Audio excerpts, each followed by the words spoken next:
Welcome, traveler. Tonight you are invited to step beyond the veil of time, to a realm wrapped in mist and legend, to a place of healing, stillness, and eternal dreams. Welcome to Avalon, the enchanted isle where King Arthur rests, not in death, but in promise.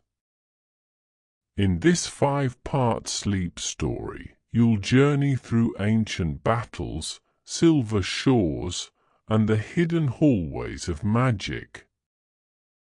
Let your thoughts drift like leaves upon a quiet stream, and let Avalon carry you toward rest and renewal.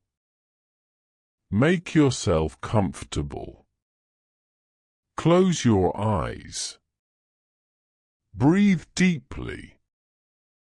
The mists are waiting.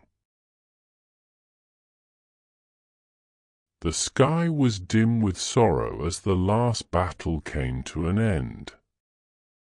The light above the battlefield had faded to a sullen grey, as if even the heavens had turned their face from the suffering below. Rain hung in the air, not falling, not retreating, just suspended, a breath between two worlds. The wind, once howling with the cries of war, had fallen silent, and the land was still, as if it, too, mourned. On the blood-soaked fields of Camlan, bodies lay scattered like broken statues, their stories silenced beneath mud and iron. Among them, near the crest of a small hill, where the earth was blackened by fire and shadow, lay the once mighty King Arthur. His armor was rent, his cloak torn, and his crown lost in the chaos. Yet still, he was unmistakable. Even in pain, even on the edge of death, Arthur's presence stirred something in the air, a hush, a reverence, as though the very world bowed its head. Excalibur, his fabled sword, rested beside him, half sunken into the soil. The blade no longer gleamed with the fire of battle. It caught only the dim, fading light of dusk, as though reluctant to let go of its final glow.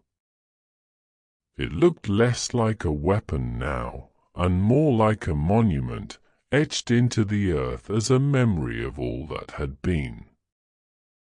Arthur's breathing was shallow. Each inhale came like the pull of distant waves, and each exhale was a whisper of goodbye. His eyes, still open, were filled with the haze of dreams and the weight of memory. His body was broken, but the prophecy was not yet finished. Somewhere beyond pain, beyond thought, he heard a soft sound, like silk drawn through water. It was not the sound of steel or sorrow, but something older. A melody too gentle for war. It drifted through the haze of smoke and ash. Then, through the stillness, they appeared. 3 figures, cloaked in deep shadow, yet glowing faintly at the edges as if woven from twilight.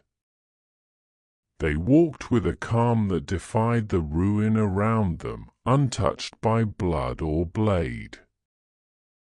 Their feet made no sound on the earth. They moved like memory, like dream. They were tall and graceful, their faces hidden beneath hoods of midnight blue. And in their presence, even the wind paused. The soldiers who still clung to life could only stare, for they knew these were no ordinary women. They were the enchantresses of Avalon, the keepers of the island beyond the mists. Ancient, ethereal, and endlessly patient. They had not come to fight. They had come to take their king home. One knelt beside Arthur, her hands delicate, her touch as light as falling snow. The second stood watch, eyes turned toward the horizon as if guarding the space between this world and the next. The third raised her hands and began to sing a soft, unearthly lullaby that swirled through the air like mist. Arthur did not speak, but a tear slipped from the corner of his eye. He had fought for love, for land, for honor, and now, at the edge of the known world, he found peace in silence. His thoughts drifted, brief flashes of Guinevere's smile, Lancelot's laughter, the round table gleaming in the sun, the echo of Merlin's voice in the old forest. The first enchantress gathered him into her arms, his weight no burden to her. And as she rose, the battlefield began to change. A wind stirred, not the cold wind of death, but something gentler. It carried the scent of wildflowers and ocean salt. The sky above darkened not with storm, but with the deep, infinite blue of twilight. And then came the mist. It rolled in across the battlefield, thick and silver like the breath of forgotten stars. It covered the wounds, the scars, the broken blades, until the land looked less like a field of war and more like a dream dissolving into memory. The mists curled around the three women and their charge, softening the edges of reality. Time, too, seemed to falter. A heartbeat became an hour. A breath became eternity. And then, from somewhere beyond the veil, came the sound of water lapping gently against wood. A boat awaited them. It rested upon a still and endless lake, its surface glass-like and flawless. The boat itself was unlike anything of the mortal world. Its frame was carved from pale wood that shimmered like moonlight on silver. Its sails were sheer and white, billowing softly though there was no wind. It did not bob or drift, but waited, perfectly still, as though held in place by will alone. The enchantresses stepped aboard, cradling Arthur with reverence. One took the tiller, though no hand moved it. Another stood at the bow, her cloak trailing like a ribbon across the water. The third remained beside the king, her fingers gently brushing a lock of hair from his brow. And with that the boat began to move. It glided forward into the mist, the water parting with barely a ripple. The shore faded. The battlefield disappeared. The cries of war, the clang of swords, the tears of the fallen, all were left behind. Only stillness remained. Arthur, though near unconsciousness, felt something shift within him. A release, as though the weight of the crown, the burden of the sword, the pain of betrayal, all lifted from his soul. He did not know where he was going, but he no longer feared it. The mists grew thicker, more luminous, wrapping around the boat like a cocoon of light and silence. Time drifted, unmoored.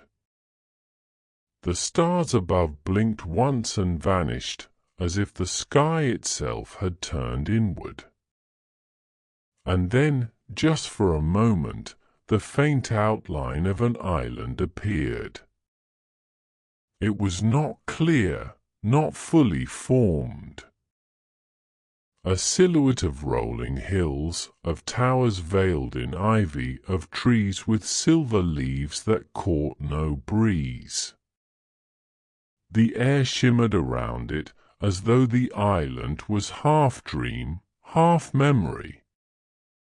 Avalon, the place where time rests, where wounds heal, where kings sleep until they are called again. And as the boat slipped toward its shores, the final breath of the battlefield faded into nothingness.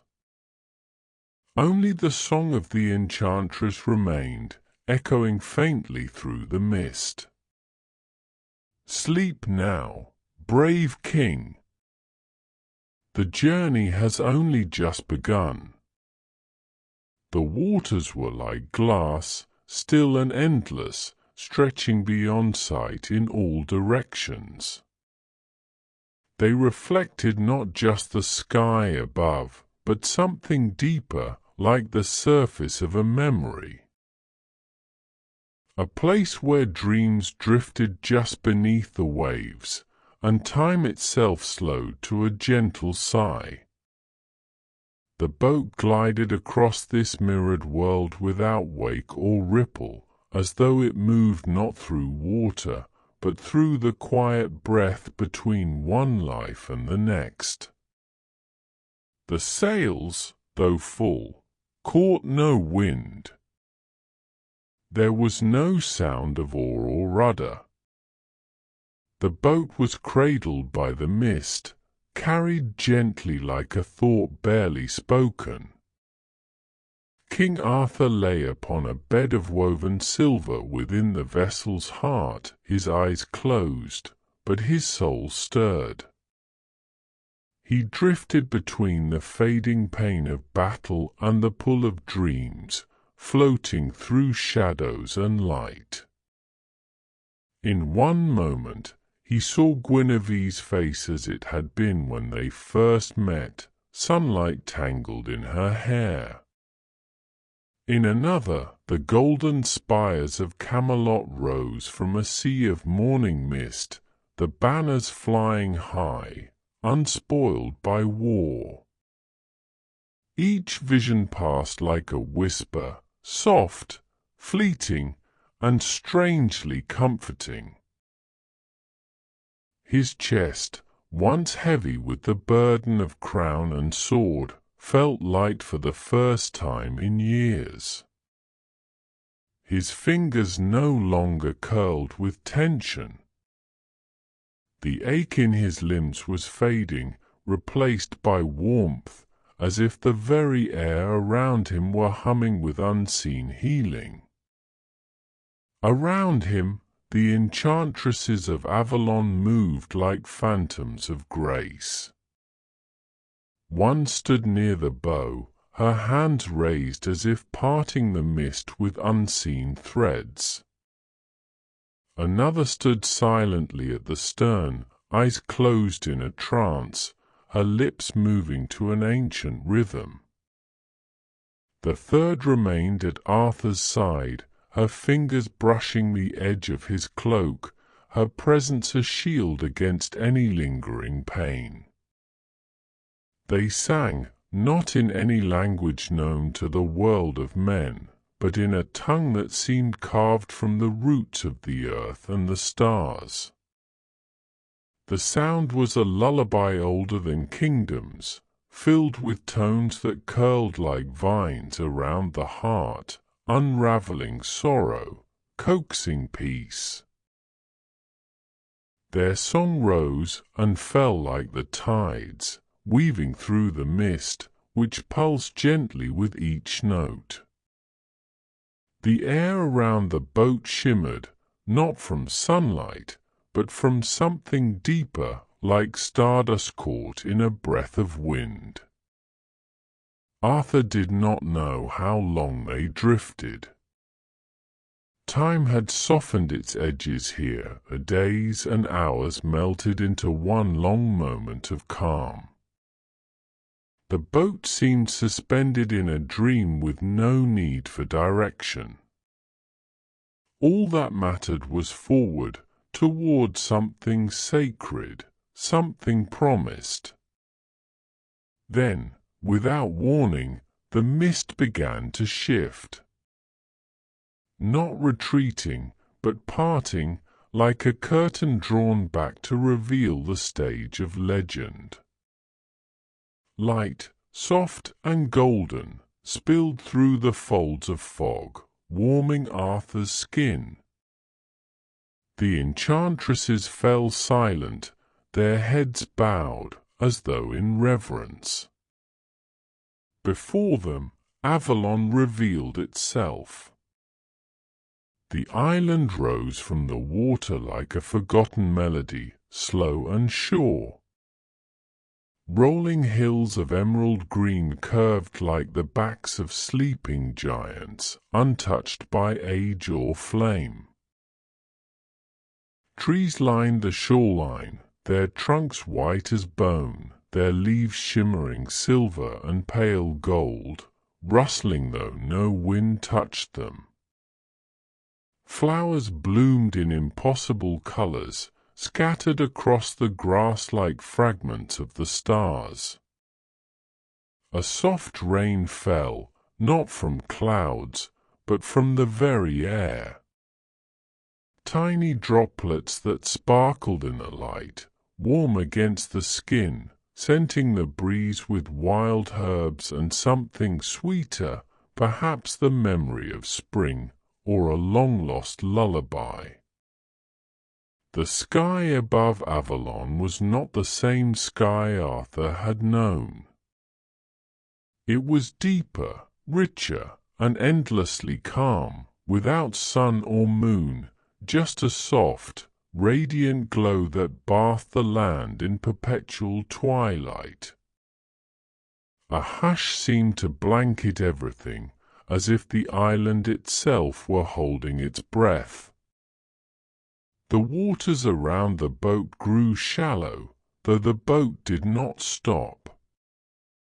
Instead, it hovered just above the surface, gliding forward until a silver dock came into view, no more than a simple arc of stone shaped like a crescent moon. Behind it, a path of white flowers curved through the hills, leading somewhere unseen. Arthur stirred, his eyes fluttering open for the first time since the journey began. He did not speak, but the look in his eyes spoke of wonder, of knowing. His breath caught in his throat, not from fear or pain, but from a feeling long forgotten, awe. One of the enchantresses leaned closer and whispered, not with words, but with thought, "Welcome, Arthur. You are safe now.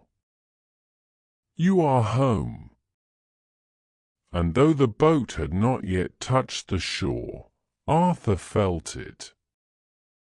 The healing had already begun.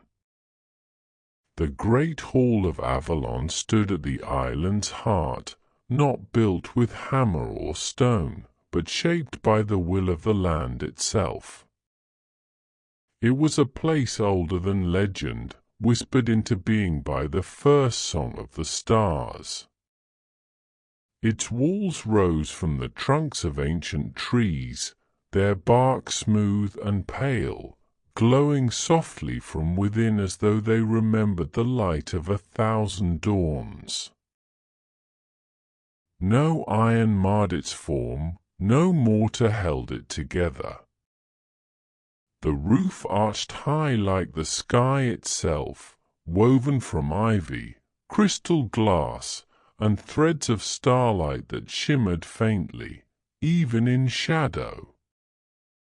Petals drifted through the air, caught on a breeze that moved only within these sacred walls. They fell slowly, each one glowing like a lantern, before disappearing just before touching the floor. And at the center, surrounded by a ring of soft golden light, lay Arthur. He was placed upon a bed not of silk or feather, but of living moss, cool and fragrant, braided with silver blossoms that opened in his presence. A pale beam of light, like moonlight filtered through dream, fell across his chest. It pulsed gently with his breathing, slow, steady, and peaceful. The enchantresses gathered around him in silence, their cloaks trailing behind like rivers of velvet. They knelt in a circle, their palms open, their heads bowed, their lips moving in perfect rhythm. But their voices did not echo like chants in mortal halls.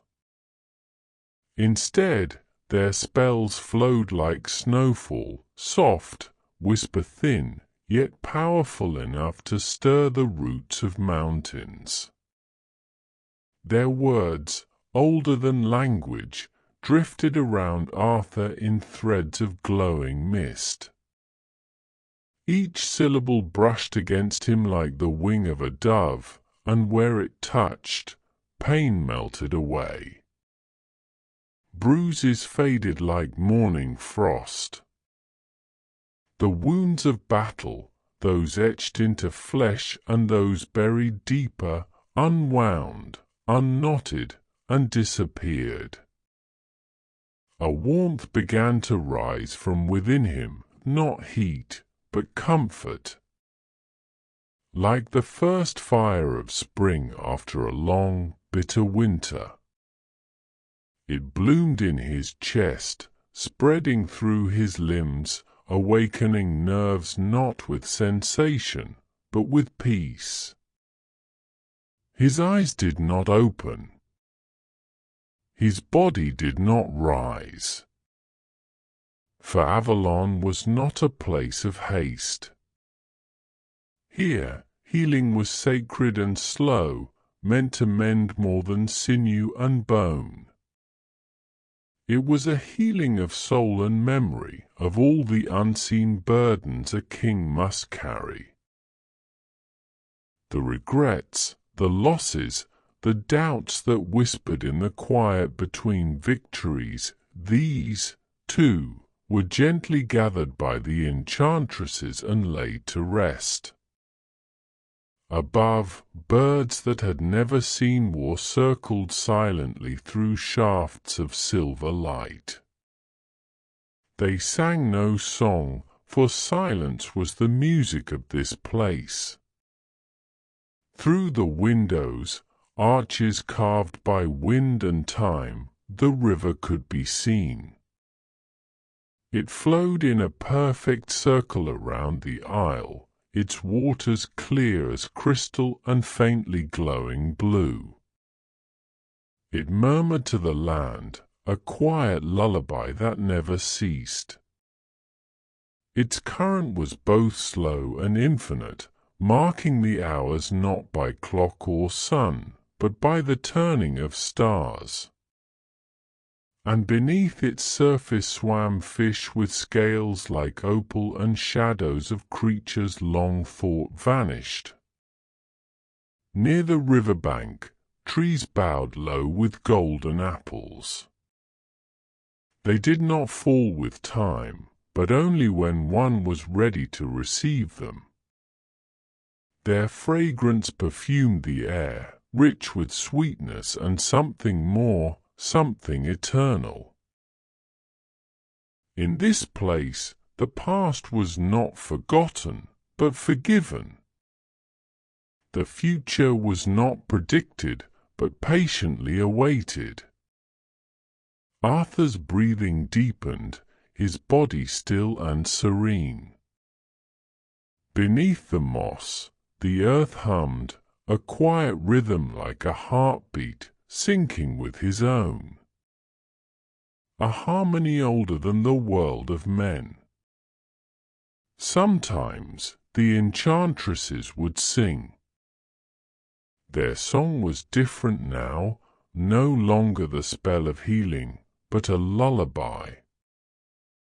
A hint to dreams, to kings lost and kings yet to come. It told of swords returned to water, of thrones left empty by choice, of legends that slumber in secret until the world remembers them.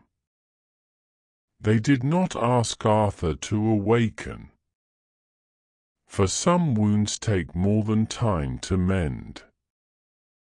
And here, in the Hall of Healing, time did not move as we know it. It did not march forward or tick by on ticking clocks. It drifted. It breathed. It listened. Seasons passed beyond Avalon's veil. Kingdoms rose and fell, and still the king slept. Safe in the hush of silver trees, wrapped in the care of the island that had waited so long to receive him. And Avalon, with all its beauty and magic, waited too. Not forever, but until he was needed again. Arthur dreamt often, and his dreams were not always his own. They came like tides, soft, insistent, and ever-changing. In one, he stood upon a green hill where banners of unfamiliar kingdoms fluttered in windless air. In another, he wandered a great city of glass towers, lit by a sun he had never known. He saw strangers lifting swords in his name, and children by candlelight whispering tales that began, "There once was a king." These visions did not disturb him. They came and went like starlight on the river, and he learned to let them pass through him. Avalon, he realized, was a mirror held between two worlds. One side faced memory, the other, destiny. And in between stood the Watchers. The enchantresses, 3, or sometimes more, for in dreams their number was fluid. Watched not just over Arthur, but over the world beyond the mists. They gathered beneath the moonless sky in a circle of ancient stones, their faces half-shadowed, half-silvered. Around them, the air was thick with the scent of rosemary, myrrh, and wild violets. They spoke in voices that echoed like wind over water, not loud, but endless. They watched through pools of still water and through flames that never consumed. They listened to the heartbeat of the earth, heard secrets carried on our wings and river currents. Some nights, one would cast white petals into the air and read their pattern as they fell. Others spoke to the stars in a language no longer spoken, a chant that lingered even after the silence returned. They did not speak of destiny as a thing set in stone. To them, the future was a thread endlessly woven and unwoven, shaped by choice, by courage, by the quiet turning of hearts. And when the world cried out for balance, they would feel it. Like a chill in the warm air, like a shadow cast without light. Arthur walked the shores of Avalon as these things stirred. Each step he took was soundless, though the moss beneath his feet welcomed him like an old friend. The skies above were always twilight, not quite day, not quite night, and the air glowed as if lit from within. He wandered through orchards where the golden apples swayed without breeze, and through groves where the trees whispered to him in the voices of old friends. Sometimes he sat beside the river and watched as fish glimmered through the current, their scales catching the glow of Avalon's eternal dusk. The river's song was a soft hum, steady and eternal, like the rhythm of life itself. And still he dreamt. He saw battles waged in his name, and others fought against it. He saw peace bloom in places where once only fire had ruled. He saw the Round Table rebuilt. Sometimes in stone, sometimes in spirit, in classrooms, in courtrooms, wherever brave souls gathered in equality. He came to understand that his story had never truly ended. It had simply become something more. Something shared. One evening, as the mist curled low over the ground and the sky deepened into a velvet indigo, one of the enchantresses approached him. She bore no name, or perhaps many, but her eyes held the light of stars and memory. "You feel it," she said, though her lips barely moved. "The stirring. The waiting." Arthur nodded, though no words came. "You are not trapped here," she whispered. "Avalon is not a prison, but a passage. And you are not merely a king. You are the dream of what kings could be." He looked out over the river, the island bathed in silver light, and understood what she meant. Avalon was not simply a haven.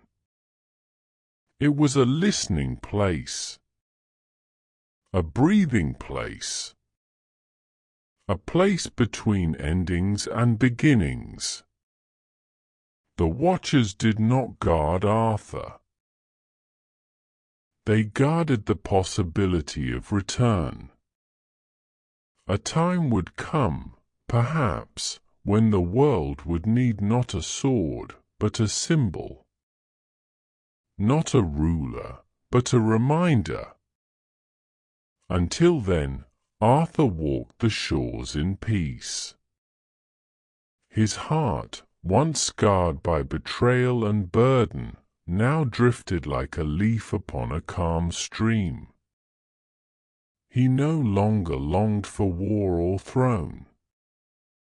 But still, something within him remained, a still ember, soft and watchful, waiting for the wind. Avalon watched with him, and the stars above whispered stories not yet told. It is said that King Arthur sleeps still in Avalon, not in the stillness of death, but in the quiet promise of return. He does not age, nor does he dream as mortals do. His breath is slow, steady, and deep as the roots of the island. The wounds of Camlan have long since faded, and the weight of his crown now rests gently upon his spirit, no longer heavy with grief or regret. In the hall of healing, moonlight still pools across his resting place, a bed of moss and silver blossoms that open only at night. The enchantresses, timeless and serene, pass like wind through the trees, tending to the rhythm of the isle, whispering to the stars and listening to the murmurs of distant worlds. Avalon remains hidden. It does not belong to any compass or coastline, nor does it appear in the pages of maps or histories. You cannot sail to it by charting tides or plotting stars. It lies in the spaces between breath and silence, between one heartbeat and the next. It is found not by seeking, but by surrender. Not by force, but by faith. Some say the island moves, like a drifting dream, never touching the same place twice. Others believe it appears only to those who are truly lost or truly ready. And while the world above changes, while empires rise and fall, while names are carved into stone and weathered away again, Avalon watches. It waits. The enchantresses, the watchers of the isle, keep their gaze turned outward. Through water and fire, through wind and flame, they see the stirrings of the world. Sometimes they smile. Sometimes they grow still. They hear the cries of battle, yes, but they also hear lullabies, the laughter of children, the quiet acts of courage that never make their way into legend. And still Arthur rests. For the time has not yet come. The world is not ready, not yet. But there are moments, small and fragile, when the mist stirs. A child stands beneath the stars and tells an old story, not from a book, but from the heart. A candle is lit in a forgotten chapel, its light flickering in rhythm with ancient songs. A hand is offered to an enemy, not in battle, but in peace.